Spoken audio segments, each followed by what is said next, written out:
Spoštovana gospa predsednica, draga Vjosa, ekscelencija. Excellencies, ladies and gentlemen. Potem, ko sem leta 2018 obiskal Prištino, After having visited Pristina back in 2018, it was my official visit to Kosovo, and today the President, with the delegation, has honored that with her visit, a two-day visit here in Slovenia. I would like to extend our warmest welcome to our Kosovo friends. Both formally and informally, we have discussed. There will be further talks during this two-day visit. By the way, we also have laid the friendship bench, and we are going to discuss all the things that matter to bilateral relations between two countries. And we will also come up with a joint view of the perspective of the region. My introduction will be a rather short one, and same goes for Mrs. Osmani. And then we will be available for your questions. Let's start with bilateral issues. Relationships between Slovenia and Kosovo are excellent. They're excellent in political, economic, cultural, and human aspects. As you know, back in the 80s, Slovenia supported very much. As I was saying, Slovenia supported very much the efforts of Kosovo to become an independent state. We helped in any way we could, even at a time where it was a very demanding thing here in the region. Thank you.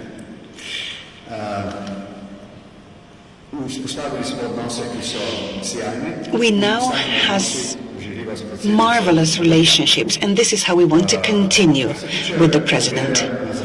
As regards our view of the Western Balkans, we share the same views.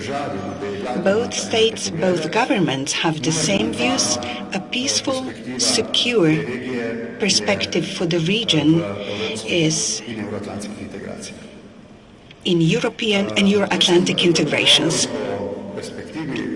When talking about the future of Western Balkans, particularly after the end of the Brussels meeting, I said that I can be very open and honest when I say that I don't know what will be the impact of the Ukraine war for the perspective of this region. It can have a good impact because the Ukraine war will be a sobering moment for everybody, so that everybody is going to strive to solve problems in a peaceful manner. And maybe we will see more possibilities for a Euro-Atlantic perspective. However, the war in Ukraine could also deteriorate the situation in the region, particularly if there was a feeling among the leaders in the region that the EU does not have a great concern when it comes to geopolitical role of the region as it should have. This less interest for the region could encourage some old forces and introduce unrest that nobody really wants to see in the region. This is why President and I agreed that all leaders, also within the Brdo Briuni initiative that will take place on the 12th of September, we have to do everything we can to solve any open issues, any views where we differ, so that people will understand that the European perspective is achievable, that it is real. We should also prepare our partners, our friends in Brussels. We must help them see what the political weight of this region is, so that they will not lag behind with their decisions. Also, in the light of decisions that concern Bosnia and Herzegovina and the entire region, a report maybe should be prepared about the readiness of these states to continue with the Euro-Atlantic path. Maybe still in this year some open issues can be resolved, issues that are present in the region. And my final thought, to a certain extent, we can be concerned due to the consequences of the Ukraine war on the situation in the region, but at the same time, we as leaders must do everything we can to offer a different perspective, a European perspective, a Euro-Atlantic perspective. The possibility is there. We'll have to make every effort, show wisdom, and in the hope that this is going to happen, President and I talked about our common role. Thank you. The floor is yours, Madam. President Pahor, thank you so much. Dear Borut, dear members of the delegations, dear representatives of the media, I'm honored to visit the Republic of Slovenia here as president of your very friendly neighbor, the Republic of Kosovo. As we all know, we share a very long history, but more than that, we share a very sincere and heartfelt relationship. And at this time, perhaps even more importantly, we share a common future. Slovenia has long been a great supporter of the Kosovo people. From the time of political activism on behalf of our oppressed people for more than 30 years, including your very personal contribution, then to now, the path today towards Euro-Atlantic integration, our two nations have gone from strength to strength, individually as well as together. Slovenia is an amazing example of what can be achieved through economic progress and Euro-Atlantic integration. And it doesn't just fare well regionally, it is a shining example of democracy and state building post-independence on the global stage. This is why we have asked for Slovenia's experience as well as its backing for our bid for membership in international organizations, starting with the Council of Europe, which is a very recent application of our country, but also its continuous backing because Slovenia continues to be a strong voice for visa liberalization for the people of Kosovo, as well as our impending application for EU candidacy status. Aside from our excellent state-to-state relations, I want to take a moment to personally thank President Pahor for your commitment to our region, Mr. President. Historically, President Pahor has been someone who not only understands but proactively supports the progress, the peace, as well as prosperity of all the Western Balkans, and particularly of my country, Kosovo, and for this we remain extremely grateful. Today, during our bilateral meeting, we naturally discussed developments in our continent as well as our region, more specifically. We are very much determined to send a very clear message here today that we stand firm and we stand united against the Russian aggression against Ukraine or any time and anywhere. I can confidently say that this unprovoked war has not just united Europe, but it has also ensured the bond between democratic nations, big or small, such as our two countries, to become even more firmly ingrained. But this visit isn't just about developments in our continent. This visit is also in support of jump-starting the deepening of our bilateral relationship and cooperation. So today I was delighted to discuss the potential for deepening economic and business cooperation as well as in other areas, given the great support as well as the very high level of investment that Slovenia has made in our country for years. Our two countries have had an excellent mutual understanding and respect as a starting point, alongside an active Kosovar diaspora that lives here in beautiful Slovenia, and that is why I believe that we will be even more successful in strengthening our cooperation. I've also informed the President that I will be rewarding the Slovenian Army with a Presidential Medal for their contribution in Kosovo as part of the NATO mission. Almost 10,000 Slovenian soldiers have contributed to peace and security in Kosovo for these past 2 decades, and today I will be awarding them this medal as a sign of gratitude on behalf of all the people of Kosovo. Mr. President, at these very incredible and challenging times for security in Europe, it's crucial that we also celebrate the alliance's successes and recognize the contribution of individual member states and the fact that their actions have enabled the people of my young republic to live freely and achieve their potential in an independent and sovereign country. So thank you once again, Mr. President, for everything you've done and continue to do. I thank all of Slovenia, the people of Slovenia and its leadership for always standing by us And I want to say once again that I look forward to see the relationship between our two countries to grow and flourish even further. Thank you. Well, thank you so much, Madam President. So, vprašanja? Is there any question?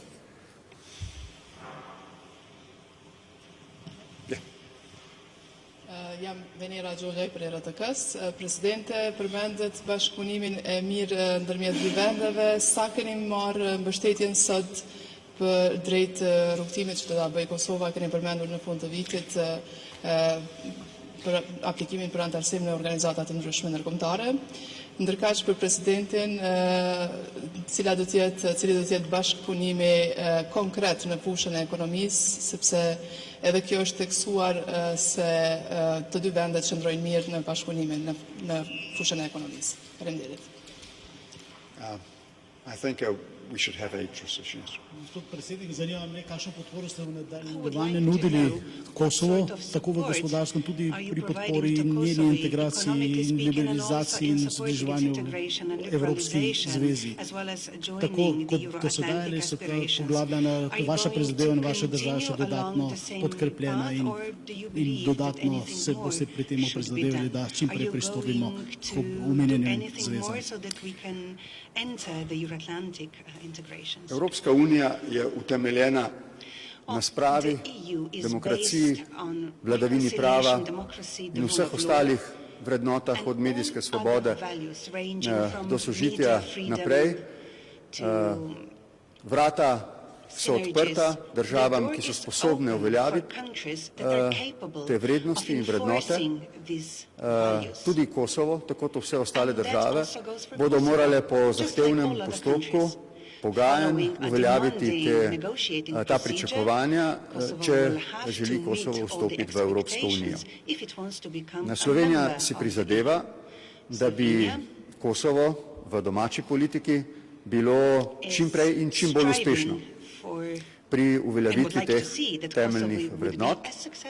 V zunanji, v evropski politiki pa bomo stali ob strani pri tem, da bomo prvič od naših prijateljev, partnerjev, zaveznikov v Evropski uniji pričakovali, da se obljubljeno izpolni. Tukaj omenjam vizumsko liberalizacijo. Dogovor o tem je bil že dosežen in bi bilo nepošteno, da se o tem doseženem dogovoru znova pogovarjamo. Prav tako si želimo, in gospa predsednica to dobro ve, da bi se obudil, okrepil dialog med Prištino in Beogradom. Slovenija, ki je prijateljica z obema državama, si želi, da bi bil ta dialog iskren, da bi dal rezultate, ne samo z sporazumi, ampak tudi z njihovo uveljavitvijo, da bi se v bistvu obudilo tisto upanje iz začetka tega procesa, ker sem bil tudi navzoč, ki bi dalo upanje ne samo ljudem na Kosovo in v Srbiji, ampak vsem v Zahodnem Balkanu, vsem ljudem, da je mogoče po mirni poti rešiti še tako zahtevna vprašanja. Tretjič, zelo podpiram zamisel, željo, voljo obeh strani, čeprav razumem v pogajalskem procesu med Prištino in Beogradom, da se uredi vprašanje pogrešanih oseb. Mislim, da je to vprašanje tako simbolne kot stvarne narave, kot vedno, in to naši poznavalci dobro vedo. Vedno opozarjam, da na Zahodnem Balkanu med ostalimi ukrepi za evropsko perspektivo pogrešam ta proces sprave. No, ta projekt, ki smo mu zdaj priča in se zdi, da je zelo blizu neke rešitve, bi lahko izpolnil ravno ta visoka pričakovanja. Skratka, hočem reči, da ima Kosovo v Sloveniji prijatelja, tudi mi želimo imeti na Kosovu prijatelja, mislim, da se za to iskreno prizadevamo, vemo, da se sem in tja znajdemo tudi v situaciji, ko imamo morda glede kakšnih stvari različna mnenja, se o tem odkrito pogovorimo, si pa moramo vsi skupaj prizadevati, še enkrat bi rad to posebej poudaril, si moramo vsi odkrito prizadevati, da v teh zelo zapletenih, kompleksnih mednarodnih okoliščinah na Zahodnem Balkanu so that in okrepimo, this ne samo complex obdržimo, okrepimo mir situation in in the varnost. Western Balkans, we will maintain Zato se and morajo vsi strengthen vzdržati peace and vsakih security. izjav in ravnanj, Therefore, ki bi porušili medsebojno zaupanje v everybody to, da should smo to sposobni refrain storiti. from activities or statements that would destroy this delicate balance. Just to say a few words, perhaps, because, Mr. President, you answered most of it.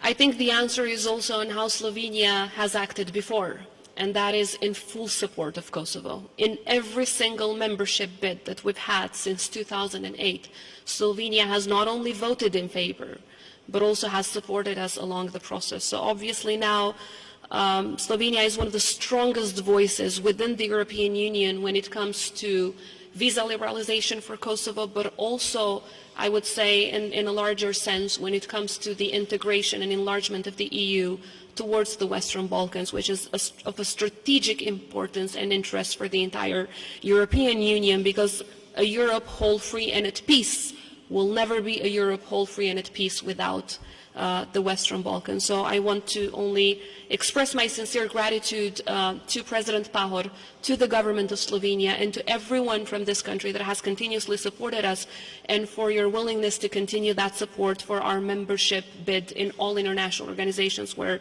we apply, but mostly for our Euro-Atlantic path, because it is the vision of our people, and for us it has been the only path in which we had ever walked, and it will be the only path in which we will ever walk in the future as well. Hvala. Še kakšno vprašanje? Any further questions? Yes, go ahead. Torej, Marta Razboršek, TV Slovenija. Mene zanima, kdaj se bodo nadaljevala pogajanja s Srbijo, torej Priština, Beograd. Zanima me pa tudi to, v bistvu, vi ste podprli kandidaturo Ukrajine v Evropski uniji, sami niste dobili do zdaj niti te vizumske liberalizacije, oziroma kdaj jo pričakujete? But you have not received anything, not even the visa liberalization. When do you expect to get that? When it comes to the dialogue between Kosovo and Serbia, in fact, the process is ongoing. There have been ongoing talks at the level of chief negotiators, and very soon, I believe during July, but this depends on the European Union intermediaries, we will also have a meeting at the leaders level. But the process has been ongoing, it has been constant, it has been very dynamic, and it has also resulted with an agreement on the energy roadmap, which is, I think, quite an important breakthrough in the process. And there are positive developments on the agreement on enforced disappearance, which is an important path towards peace and reconciliation in the entire region. But Kosovo has, during this entire process, shown that it is constructive, it is actively engaged, and every proposal that we have put forward has only contributed to more peace and more stability and long-lasting solutions for the entire region. So we will continue with that constructive approach in the future as well. When it comes to the candidate status for Ukraine and your question on our support, honestly, how could we not? How could we not be supportive of the candidate status for Ukraine? The people of Ukraine today, just like the people of Kosovo 23 years ago, are putting their lives on the front to defend the very values that lie at the foundations on which the European Union was built. And for that reason, I believe that they have shown that that's where they belong, in the European Union. And we are fully supportive of this path, both for Ukraine and Moldova. Moreover, because I think through that decision, the European Union has shown to the rest of the world that they see our countries as a geostrategic interest. So obviously there's a lot of disappointment that that decision was not also taken when it comes to the Western Balkans on the 23rd of June. Nevertheless, for us, as the most pro-European, as the most pro-NATO country on earth, not just in our region, nothing can take us away from that path. No matter how difficult it is, no matter how many hurdles on the way, we will never give up. We are the #1 reformers on the region. We are miles ahead of many countries when it comes to reforms on rule of law, protection of human rights, developing and strengthening our democracy. So no matter how hard it is, no matter the disappointments in the way, nothing can take us away from our Euro-Atlantic integration and from the strong spirit that pushes us ahead in making sure that we realize the full potential of our country and our people as true Europeans. As an EU believer, you have to continue to defend the EU values, and that's exactly what we do. We really do hope that also with the support of Slovenia, we will have the issue of visa liberalization concluded once and forever during the Czech presidency, a great friend of our people. Because, as President Pahor mentioned, we have fulfilled the criteria 4 years ago. There's absolutely no reason, and it's absolutely unacceptable for Kosovo to reopen the process. The Commission has reconfirmed that we have fulfilled the conditions. The European Parliament has overwhelmingly, in its vote twice, reconfirmed that we have fulfilled the conditions. Now it's up to the Member States to finalize and conclude this process, which is a great injustice towards the people of Kosovo. So we do expect this to be done in the next couple of months. But as I said, no matter the hurdles, no matter the difficulties, we will continue to walk on that path as true Europeans. Mislim, da smo vsi tukaj v regiji in ob njej zadovoljni z odločitvijo Evropskega sveta 23. junija, da sta Ukrajina in Moldavija dobili status kandidatk. Razočarani, da se ni nič premaknilo glede Zahodnega Balkana, vendar zaradi pobude glede Bosne in Hercegovine je bila odprta razprava, ki je privedla do tega, da je v zaključkih srečanja nekaj, kar je zelo pomembno in morda spodbudno. To pa je naloga Evropske komisiji, da jeseni pripravi poročilo o integracijskih procesih na Zahodnem Balkanu, zlasti z osredotočenjem na Bosno in Hercegovino, ampak za vse države. Zato smo se z Vjoso in z ostalimi se pogovarjam, da bi 12. septembra, ko bo srečanje vrha Brdo-Briuni v Sloveniji, da bi v deklaraciji prišli do zelo jasnih zaključkov, seveda na osnovi konsenza, ki bodo na nek način skupaj pozvali Evropsko komisijo še pred njenim zasedanjem in njenimi zaključki, kaj in kako na Zahodnem Balkanu pričakujemo glede prihodnjih ravnanj Evropske komisije. V tem smislu preprosto se moramo naprej in naprej modro, potrpežljivo truditi, da Zahodni Balkan ostane na radarju Evropske komisije, Evropske unije. Mislim, da za to so priložnosti, razumemo tudi razloge, zakaj to ni bilo storjeno 23. junija.